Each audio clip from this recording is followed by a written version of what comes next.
Hello, friends. Today we will talk about cancer.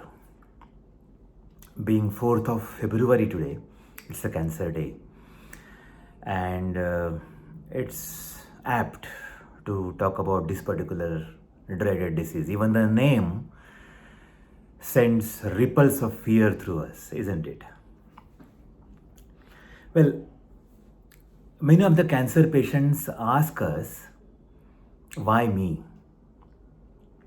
We'll try to find out the answer of that question today with the help of Ayurveda and backed by modern recent advances.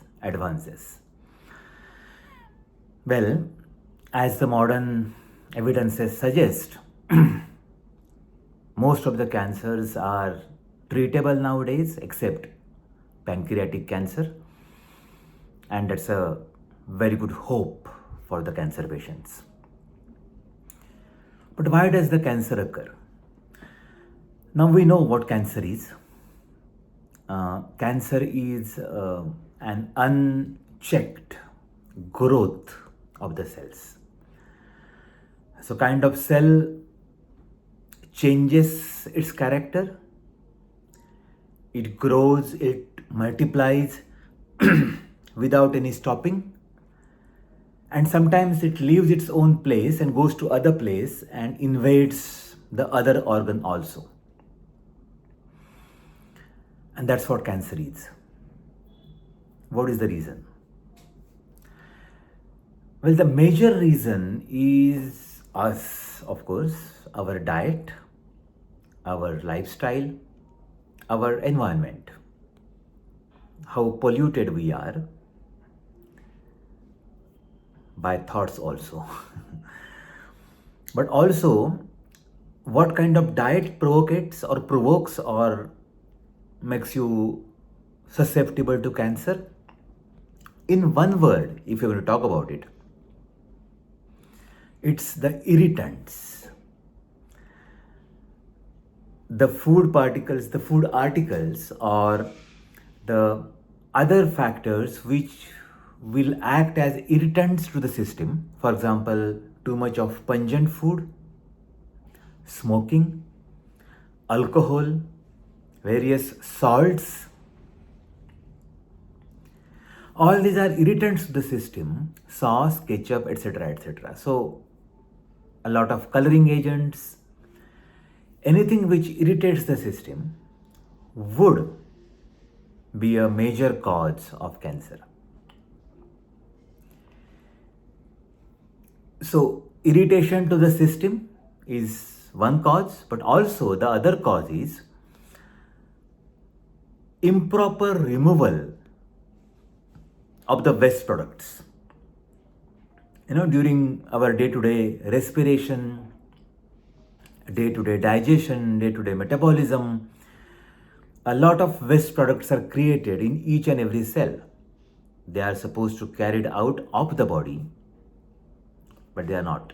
Sometimes because of our laziness, sometimes because of various other causes, we tend to accumulate them inside the system. And then they can change the internal environment. Proper sleep. If you are not able to get proper sleep, a proper duration, and most importantly, the proper timing. Well, 10 to 6, 10 p.m. to 6 a.m. is a good timing.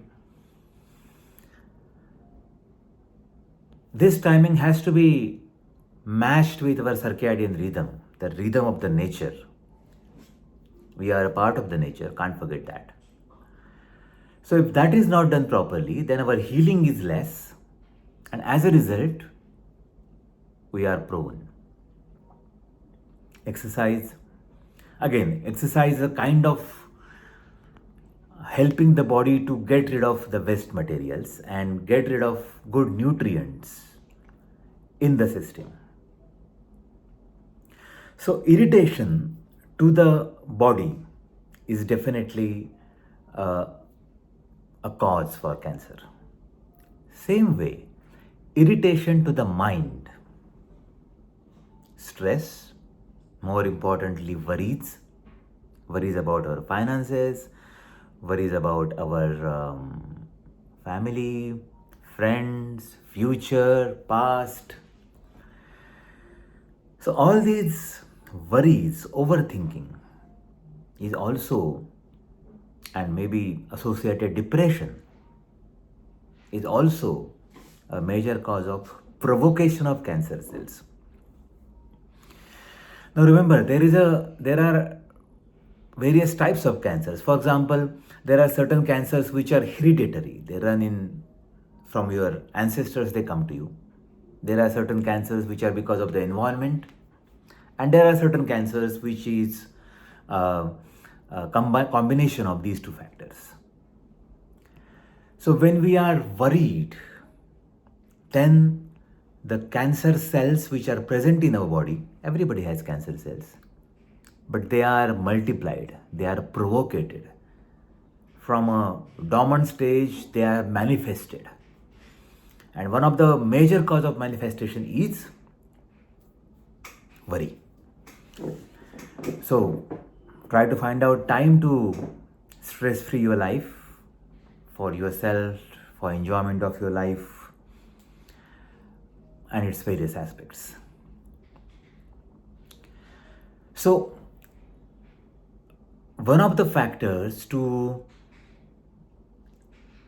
probably stop the mutation in the genes, that's what the recent developments say, that when the genes which will stop the cell growth are mutated, are changed, or if the genes which will multiply the cells would mutate or change, or if the genes which would determine the life of the cell, if they change or they mutate, then the cancer happens.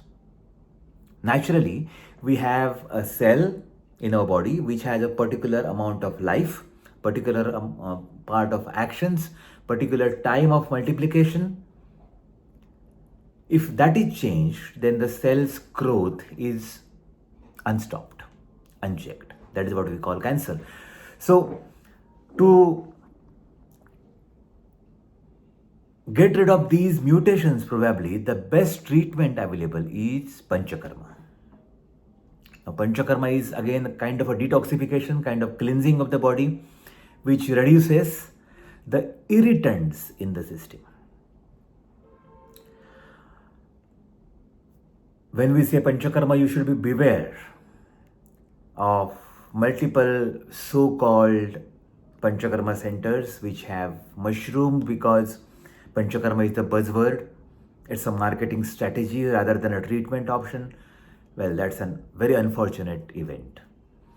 So anybody who thinks that he is a Panchakarma specialist can do Panchakarma, and which can harm our body. Panchakarma needs a proper setup, a proper examination of the patient. Not everybody can undergo Panchakarma. That's very important. So to have proper Panchakarma, you should have a proper body. You should be able to withstand that Panchakarma. So these Panchakarma procedures are to be carried out by a proper authenticated doctor who is not behind the business and who is a professional. So to find out a good doctor is very important for this particular purpose. So if you do proper Panchakarma, that would help you to, and regular Panchakarma, that would help you to be away from this particular disease. Now, we talked about worries, which is like a mental irritation. So there should be some mental faculties we should be thinking about.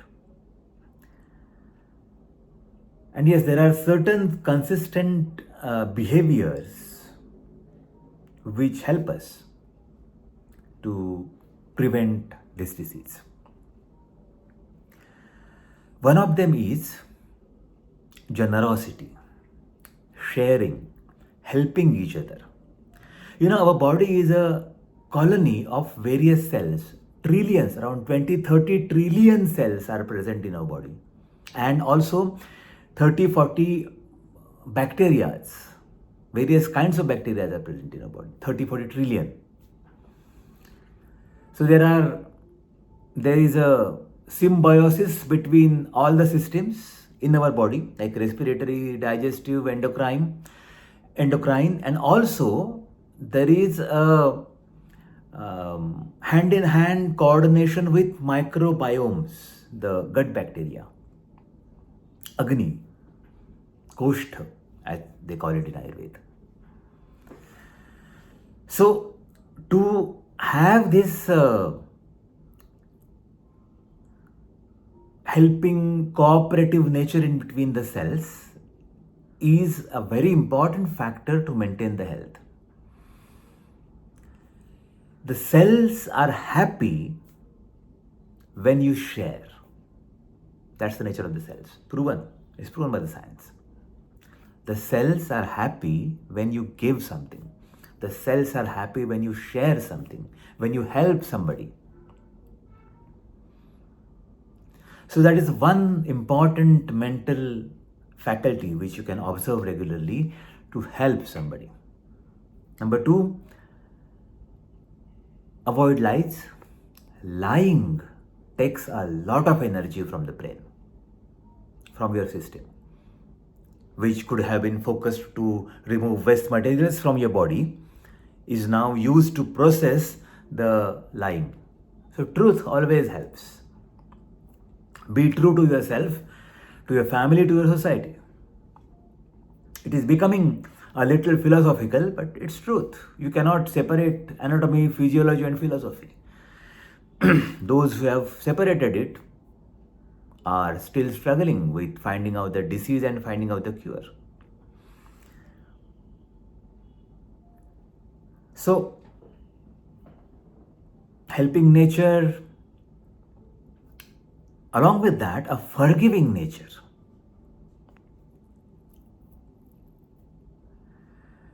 Because forgiving will reduce the irritation to the mind,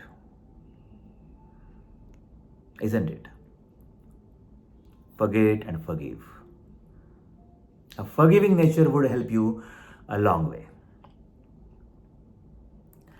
So these are a few mental adjustments we must do to prevent this major disease. Because worries and depression would lead to this particular disease. Now, there are a group of patients which would tell me that we follow everything. We do proper diet, we exercise properly, we live a kind of stress-free life most of the times, and still, why should I get this? Well,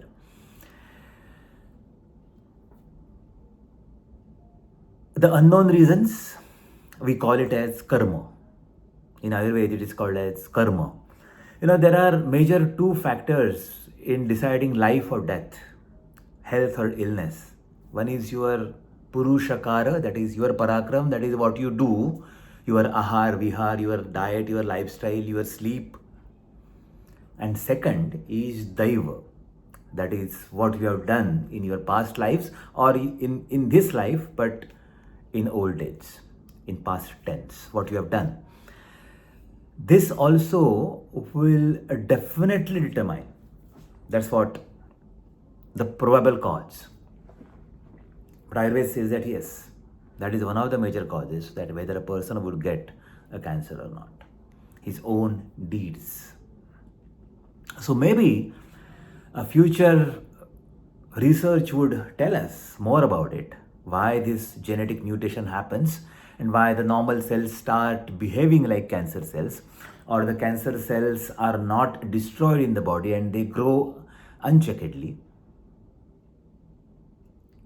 The reason of our own deeds, our own past deeds, and the connection of these past deeds with our future diseases may be established later. But currently, Yes, what is in our hand is to do the same thing again, to give, to do good things, so-called good things, which is like having a generous nature, doing charity, helping each other, forgiving, and giving less stress to ourselves.